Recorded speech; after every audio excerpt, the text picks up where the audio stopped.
Welcome sa ating channel mga kaibigan. Nandito ulit ang inyong tropa para pakita sa inyo ang isa sa mga pinakabagong chassis sa market natin na medyo hindi natin masyadong napapansin. Pero it's actually now here in the Philippines. The BITFENIX ENSO Mesh. Alright, so yan po yung pag-uusapan natin, kikilatisin natin kung dito ba sa ating bansa or dito sa rehiyon natin pwedeng-pwede kaya tong casing na to.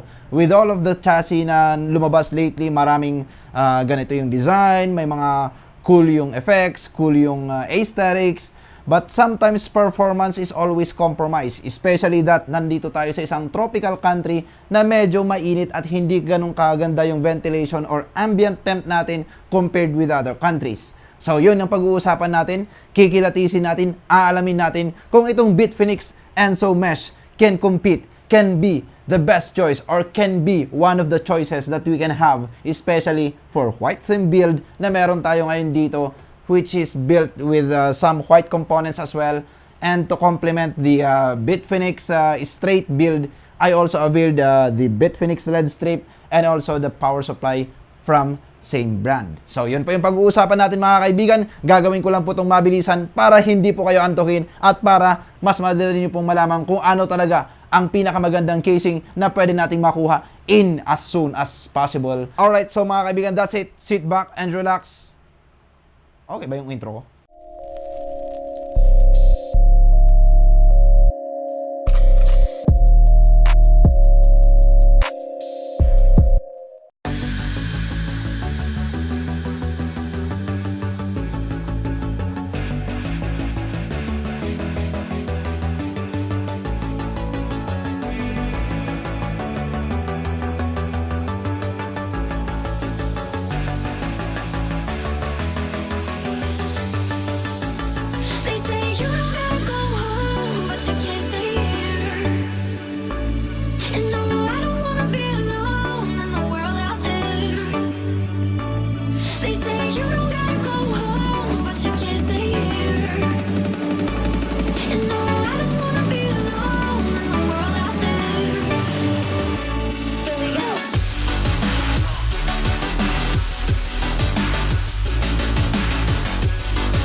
estaré aquí toda la noche.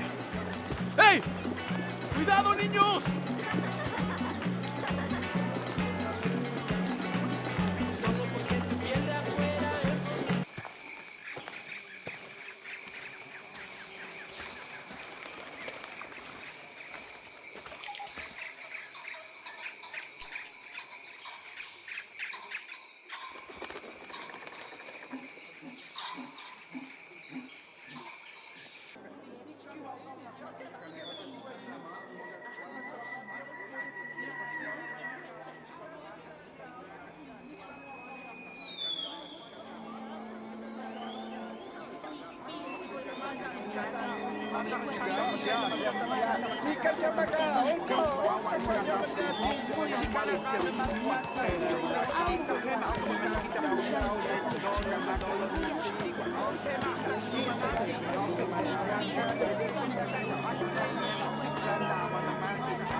I really appreciate the looks. It's not the usual box type design na clean, may mga corners dito, parang rectangular front panel. Hindi ganun yung design niya. So meron siyang may mga curves dito sa mga edges, and then medyo naka-emboss ng konti. So hindi po siya flat. And ang isa sa mga nagustuhan ko na late ko na lang na-discover during the build is etong front panel niya pala is removable kahit na dalirihin mo lang or yung tip ng finger mo lang yung pangsukit mo, matatanggal mo na. Okay, so eto nga po yung kanyang front panel cover. Mesh siya. At the same time, dito sa other side niya, meron na ring dust filter. Okay. And then magnetic. So, may mga magnets siya dito. 1, 2, 3, 4. 4 na magnets. Para pag inattach mo siya dito, madali mo lang siyang ilalagay din. Ayan. Unang-una nating nakita or napansin, itong LED lights niya dito na RGB. So, pwede mo pong iset yan with the button at the top. So, pupunta na tayo sa ibabaw. So, pwede nating i-off. Pwede nating solid red, solid green, solid blue. So, yung RGB naman kasi, it's not the thing na kailangan rainbow eh. The main concept of RGB is you can just easily shift from any colors that you want. So, ayan po. Yellow green, or what do you call for this? Mint green, whatever. Yan. Marami kang pagpipilian na kulay pag RGB. And then dito sa top, mayroon siyang power button at saka reset button, and then yung dalawang USB 3.0 at saka audio jack. So, nandyan po lahat yan sa top panel. At saka meron din siyang magnetic dust filter. So, ayan po yung magnetic dust filter niya, mga kaibigan. As of today or nowadays, lahat na ng casing, yung parang kumbaga rule of thumb na is dapat tempered glass na yung side panel. So, tempered glass side panel, and since it's a white build theme, so I really love the side panel as well to be at this light smoke. So, hindi siya ganun ka-dark. Kahit pa paano, makikita mo yung components sa loob, and then maha-highlight talaga yung pagka full white paint job sa loob. So, ang makikita mo lang po dyan na black is yung rubber grommets without the components. Yung rubber grommets lang po talaga yung makikita nyo dyan. At saka yung frame ng included fans. So, meron po siyang kasamang isang RGB fan at saka isang non-RGB or no LED lights fan sa harap. So, dalawa po yung kasama niyan as freebies. Pero, since gusto ko nga maging all BITFENIX, I added some fans na from BITFENIX din. 1, 2, 3, 4, 5. So, compatible po siya for 3 fans up to 120mm dito sa harap, dalawa dito sa taas, and then isa po sa likod. So, ayan po yung mga compatibility niya. And for the expansion slots, yun din yung isa sa maganda kasi removable. Hindi po siya soldered. Moving on inside, in terms of video cards, medyo wide array of options naman po yung mailalagay natin since wala pong mga cages dito sa may bandang front panel. And then, for the power supply, I choose BITFENIX din since naka-cover naman siya and wala pong white na power supply pang BITFENIX. Okay lang na nag-black ako kasi may PSU shroud naman po. So the PSU shroud is full, solid na hanggang po sa dulo. Wala pong cutouts to showcase the brand. So medyo yun lang yung konting modern days disadvantage of this chassis. And then for the cutouts, medyo nagkaroon lang ng problema dun sa may taas ng motherboard. Supposedly with the new modern casings, dapat meron ng cutouts doon kasi ang dami-dami na natin kung anong pinaglalagay like LED strips, fans, and doon sa mga fans natin hindi lang naman po yung power cable ang kasama, meron pa siyang RGB cable. So medyo marami na tayong niraroute from the motherboard or from the front side to the other side for cable management. So if you've been into casings since 2010 or the mid of the decade, medyo ito yung pinaka nauna na yung cutouts lang is nandun lang sa may corner. Okay? Natatangi dun lang sa corner, dun mo lahat iraroute yung mga kable. So yun po, with this I can say that it's just the classic. Not the negative, pero syempre as of today na yung mga competitors niya is ganun na nga po yung design and setup, nagiging bad feedback na para kay BITFENIX kasi dapat kailangan masabayan niya yun at a price point of more or less 5,000, dapat ganun na rin dapat sana. And dito pa sa may cutouts kung saan natin iraroute yung 24 pin and all of the SATA cables, dapat 3 sana yung cutouts dito. Pero ang ginawa nila 2 lang. So it's again another bad side for this casing na as of today's na marami nga, tulad nga ng sinabi ko kanina, marami ng kable ang dumadaan sa mga cutouts. Dapat sana 3 yun para mas magiging fair or magkakaroon tayo ng options where to route the 24 pin. We can route it at here or we can route it at the middle part. And then in terms of cable management, up to 1 inch yung clearance niya. So it's not bad. And then for AIO coolers and air coolers, well, for air coolers, it's just the common dimension ang pwede lang po dito.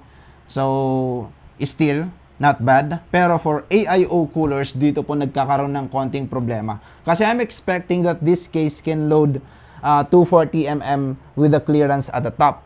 Pero nung naglagay po ako ng 240mm AIO radiator dito, hindi po siya talaga nag-fit in. I even did a workaround na maglagay ng low profile RAM to do that. Pero talagang hindi po talaga mag-fit yung 240mm radiator sa top. So ayun po. Ang tanging pwede lang dito is you can load 120mm radiator in here and you can load it the 240 or 360mm radiator at the front. So, well, it's not bad since it's a mesh chassis, pero mas maganda sana for that kind of price point to be loaded or can be installed dapat dito sa mismong top panel. So, yun dapat sana yung ginawa ni BITFENIX dito na he should have considered that, especially na yung pricing niya is nasa ganun na nga. Pero, with all of those bad feedbacks and everything, modern casings nowadays comes at thin sheets of steel na nagiging flimsy na. Compared before, way back, yun nga, early 2000 or mid of the decade, medyo makapal pa yung mga casings. Pero nowadays casings, konting ganun mo lang, parang mayuyupi na yung casing. Even the worth 25K or 15K C700P of Cooler Master, napaka-flimsy nung mga materials na ginamit. BITFENIX ENSO with the classic interior design still comes also with the classic materials. So yun naman yung maganda. Makapal yung materials niya. Kung naririnig nyo yun, medyo hindi siya tunog lata. So yun yung maganda with this casing. Mas makapal than the usual budget casings or than the usual worth 5K and below chassis. So that's the good point with this. And to finalize everything about this casing, maybe it's not in the number 1 of your top choice, but can be in the list of your chassis to consider, especially that it comes with this mesh front panel. Nandito po tayo sa isang tropical country. Napaka-importante po na maganda po yung airflow niyan. We have these casings like NZXT H500 na medyo on par with this casing, pero yun nga, may problema sa airflow. Meron din tayo ng mga Cooler Master MB500 series na good enough pero still not a mesh front. So ang pinakamadalas sa pinag-uusapan natin dyan pagdating sa mga performance chassis, yung kaisa-isang fractal design Meshify C. Yun yung number 1 kadalasan na pinag-uusapan dyan or kumbaga nire-recommend. And now it's good to have this casing as one of the choices, especially if you want to go for a performance chassis. But still, it's just a good chassis for me. Since aesthetics, well, it's one of the best. If you love this kind of design, the performance is one also of the best, especially that it's a mesh chassis. Pero in terms of the design, sa loob, sa interior ng casing, medyo naging fair lang kasi yung concept niya or yung category niya or yung rating ko sa kanya kasi nga still a classic. Pero materials, well, it's good. So it's a good chassis that we may consider. Alright, so that's it with the BITFENIX ENSO mesh.